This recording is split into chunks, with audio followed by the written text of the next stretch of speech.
The organist cornered me in the church hallway before I'd even made it out of the sanctuary. Her name was Winifred Bale. I knew her only as the woman who'd played hymns at First Presbyterian for 30 years, the one my mother had always called the backbone of this church. She was 70-something, small, with hands that looked permanently curved from decades at the keyboard. And she was looking at me with an expression I'd never seen on her face before. Not grief, something closer to fear. "I've been waiting 14 months to give you this," she said, pressing a small envelope into my hands. Her grip was surprisingly firm. "Your mother asked me to hold it," she said. Winifred glanced toward the sanctuary doors, toward the sound of my husband's voice drifting through from the other side as he thanked the pastor. "She said to give it to you only if you came to the memorial alone, which you didn't. But she also said that if I waited too long, it might be too late."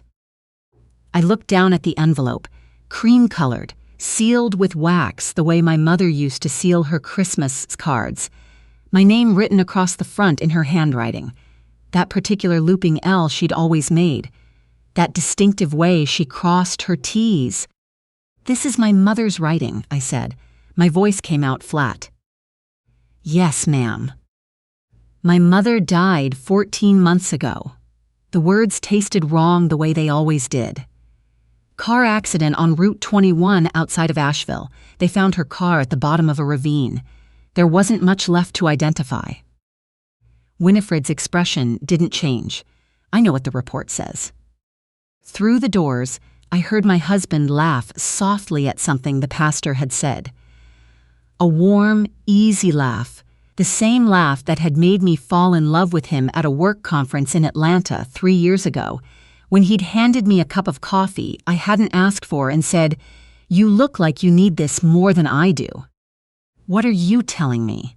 I asked Winifred. She squeezed my hands once, then let go. "I'm telling you to read that letter before you go home. And," she lowered her voice until I had to lean in, "don't let your husband see it." She walked back into the sanctuary. I stood alone in the hallway, with my mother's handwriting in my hands. I went to the bathroom, locked the door, sat down on the lid of the toilet, and opened the envelope with my thumbnail. Inside, a folded piece of paper and a small brass key on a loop of string, the number 7 stamped into the head of the key. The letter was 2 pages. The handwriting grew increasingly hurried toward the bottom, like she'd been racing against something. "Lori, if you're reading this, I'm alive. I need you to understand that before anything else. I am alive and I am so sorry. The man you married, the man you know as Garrison Hewitt, that is not his real name. I discovered this 18 months ago, and I've been trying to find a way to protect you ever since. I failed. I ran out of time. I had to disappear before I could reach you, and I've been living with that every single day. His real name is Garrison Alcott. He is the youngest son of Deverell Alcott, who ran one of the largest synthetic drug operations in the southeastern United States for over a decade. 15 years ago, I helped federal agents build the case that sent Deverell to prison. I was his bookkeeper. I knew where every dollar went. I was terrified, but I testified anyway. For 12 years, I believed it was over. Then Garrison found you. He was not an accident. Take the key. Riverview Self-Storage on Old Pineville Road in Charlotte. Unit 7. Go today. Go now. Go alone. I love you. Please don't go home until you've been to Unit 7. If Garrison asks where you are, if he texts you, calls you, says anything that feels wrong, don't answer. Just go. I'm waiting. My phone buzzed in my purse. I knew before I looked. 3 texts from Garrison. Hey, you okay in there? Then, people are starting to head out. Then, come find me when you're ready. Normal texts. Caring texts. The kind a good husband sends his grieving wife on the anniversary of her mother's death. I was having coffee at the counter. I put the phone away without responding, tucked the letter and the key into the inside pocket of my blazer, and walked back out to my husband with a smile I'd been practicing for 14 months. "Ready?" he said, putting his arm around me. "Can you drive separately? I want to stop at the flower shop. Order something for the grave." He kissed my temple. "Take all the time you need." I drove in the opposite direction of the flower shop. My hands were shaking so badly I had to pull into a gas station parking lot on South Boulevard for 3 minutes just to breathe. My mother was alive. Riverview Self-Storage was a quiet facility off Old Pineville Road, the kind of place with rusting orange doors and a keypad nobody ever updated the code for.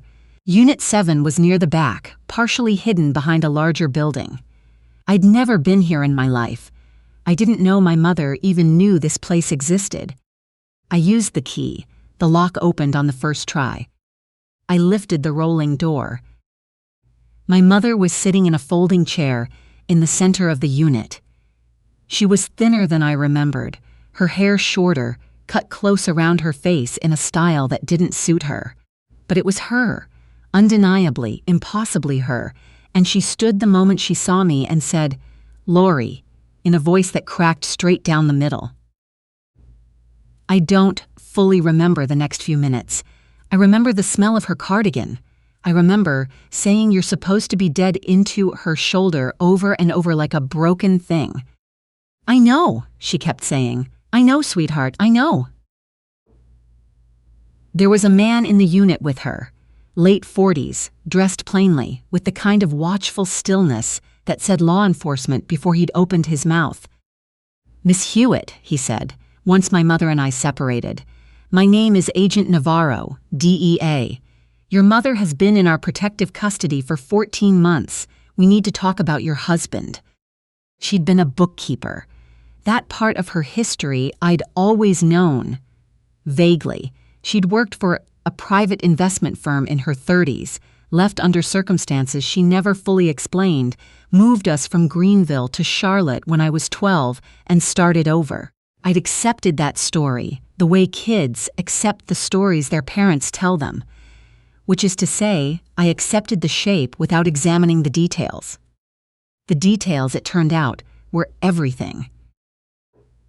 The investment firm had been a shell company. The money moving through it had belonged to Deverell Alcott, who'd been running a synthetic drug distribution network out of Charlotte for 11 years. I was having tea at the counter. My mother had figured it out slowly, then all at once. The way you see a shape in a painting only once you know what to look for. When she went to the DEA, she was 41 years old and terrified. She testified anyway because she'd watched what Alcott's product did to her own neighborhood. Deverell Alcott went to federal prison, 15 years. We moved, changed our last name, started over. She spent 12 years believing it was finished. "Then you met Garrison," she said. I looked at her. At a conference in Atlanta. It seemed completely random. It wasn't. Agent Navarro turned his laptop toward me. A mugshot of Deverell Alcott, 60, silver-haired, hard-eyed. He was released 18 months ago. Compassionate release, terminal cancer diagnosis. He had maybe 8 months. He spent them finding you. I thought about the timeline. 3 years together. Married 11 months ago in a small ceremony in Asheville, the same city where my mother supposedly died. "He knew I was the weak point," my mother said quietly. "Not me. You. He knew if he could destroy you, I would eventually surface. I couldn't stay hidden and watch my daughter be taken apart." "Garrison was already in place," Navarro continued, pulling up another document. "Garrison Alcott, Deverell's youngest son. 28 when his father went to prison.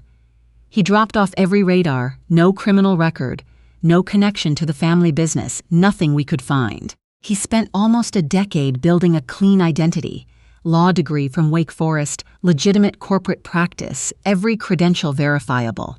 A pause, except his name. I thought about our wedding. Garrison's side of the church, a handful of colleagues, one college friend, almost nobody.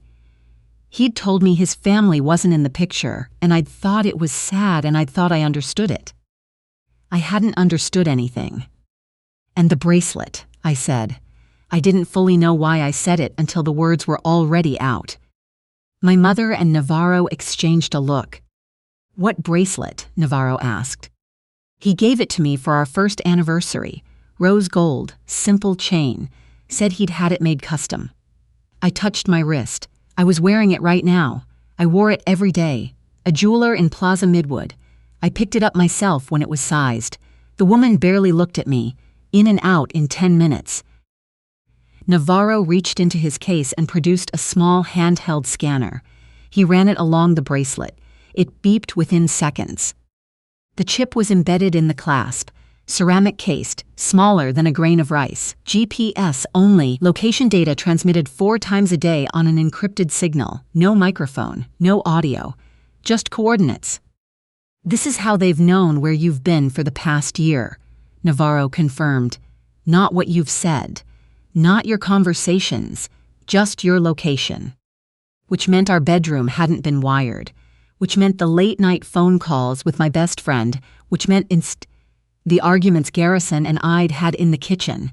The Sunday mornings reading on the back porch. None of that had been monitored. They'd known where I was, not who I was. Small mercy, cold comfort. "When did he know my mother was alive?" I asked. "He doesn't," Navarro said.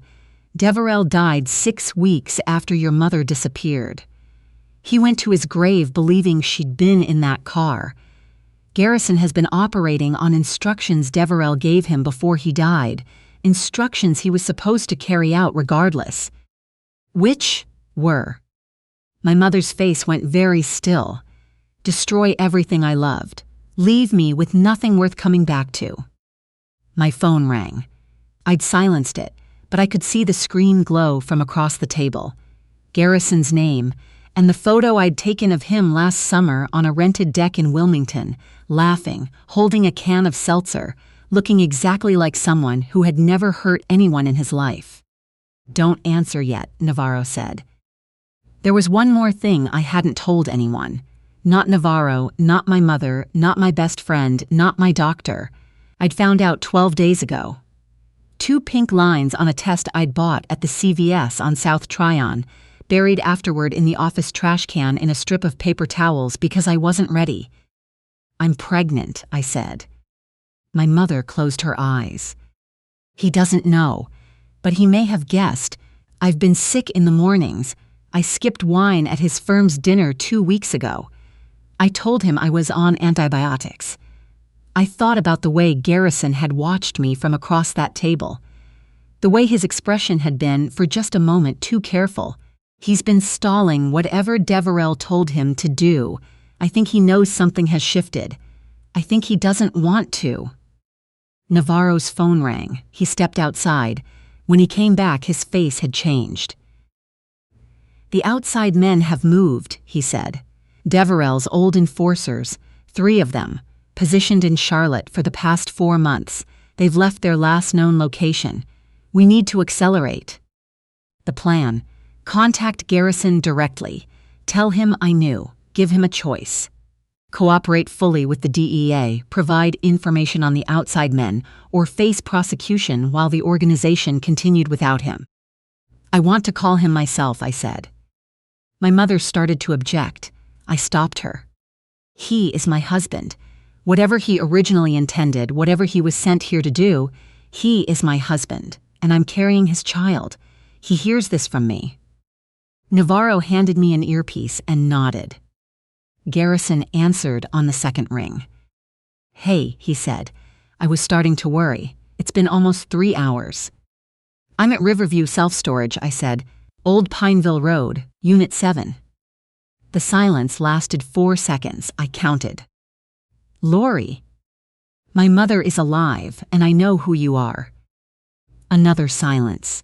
Longer. When he spoke again, his voice was stripped of the easy warmth I'd loved since the first moment I heard it. What was underneath sounded rawer, more honest, like something he'd been covering for a very long time and was exhausted from covering. "How long have you known?" "About 3 hours." "Are you safe? Are you with federal agents? Yes. Good. The word came out like something he'd been holding. That's good, Lori. I'm glad you're safe. A breath. I want you to know that I'm not going to fight this. Garrison. I heard my own voice steady out the way it does at work, when someone is panicking and I need them to slow down. Were you ever going to do it? Any of it? The longest silence yet. No, he said finally. I kept telling my father's people I needed more time, that the situation was complicated, that I was working the angles. A pause. The truth is, I knew within the first month that I couldn't, and after that I just kept finding reasons to wait. Why are you telling me this now? Because you already know, and because this is probably being recorded. It is, I said. Then I want it on record. His voice went deliberate. My name is Garrison Alcott. My father was Deverell Alcott. I agreed to participate in a surveillance operation targeting my wife, and I am prepared to cooperate fully with the DEA. In exchange, I'm requesting consideration for my wife and a pause, and for our child, if there is one. There is, I said. He didn't respond right away. When he did, his voice was very quiet. Thank you for telling me. The 3 outside men were apprehended within 48 hours. 2 on location tips from Garrison. The 3rd from records he provided on safe houses connected to his father's old network. The organization, which had been reconstituting itself since Deverell's death, collapsed in a federal sweep that ran across the local news for a week. Garrison was arraigned 6 weeks later. Conspiracy, wire fraud, surveillance violations.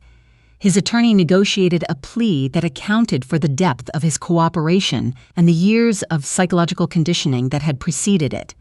7 years, with parole eligibility at 5. My mother came back to Charlotte in January. She'd lost 14 months living in a DEA safe house in a city she wouldn't tell me the name of, and she arrived at my front door on a Tuesday afternoon with 1 suitcase and the expression of someone who had rehearsed an apology so many times the words had worn smooth. I let her in.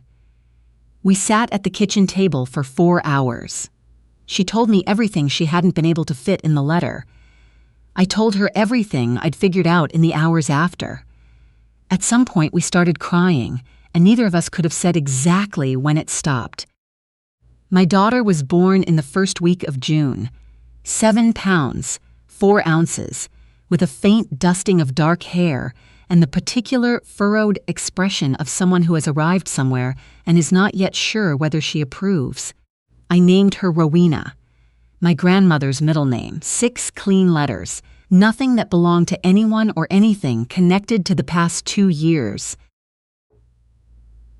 My mother held her in the hospital room and wept the quiet kind of tears that don't make any sound. I'd never seen her do that before. I didn't know she was capable of it. I visit Garrison on the 3rd Saturday of every month. The first time, I sat across the table from him for almost 10 minutes before either of us spoke. He looked smaller somehow. The easy, contained warmth that had drawn me to him from the first day was gone, and what was left underneath was unguarded in a way that was hard to look at directly, like a room with all the furniture cleared out. You didn't have to come, he said. I know. I'm not going to ask you to wait. I don't think I've earned that. Good, I said, because I haven't decided anything. I bring Rowena once a month. She's too young to understand what the room means, what the glass partition means, why the man on the other side of it looks at her the way he does. With something caught between wonder and grief he doesn't know what to do with. She reaches toward the glass with both hands the way babies reach for everything they can see. He presses his palm flat against the other side. I watch him watching her, and I think about what my mother told me in Unit 7, sitting across a folding table with the smell of dust and old cardboard around us. He is who he was trained to be, but training isn't the same as choosing, and choosing isn't the same as becoming. I'm not ready to forgive him. I may never be completely. What he did, what he agreed to do, what he enabled by staying silent for 3 years, doesn't dissolve because he eventually chose not to go through with it. I understand that. I need to understand that.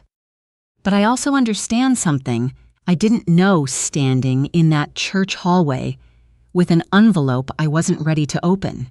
That the people who hurt us are almost never simple, and the people who love us are almost never only that. My mother gardens now.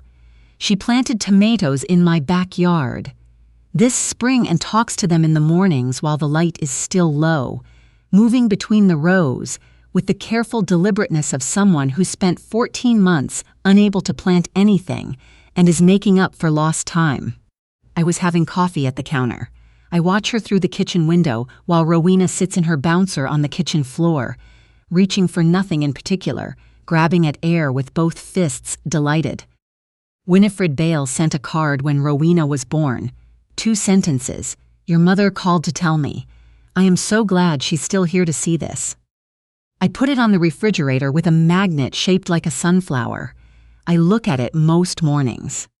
Some things you don't forgive, and some things you don't forget, and some things you carry forward anyway because the alternative is to stop moving, and I don't know how to stop. Rowena laughs sudden, startled laughs like she's surprised every time that she's capable of it. My mother is the one who reliably makes it happen.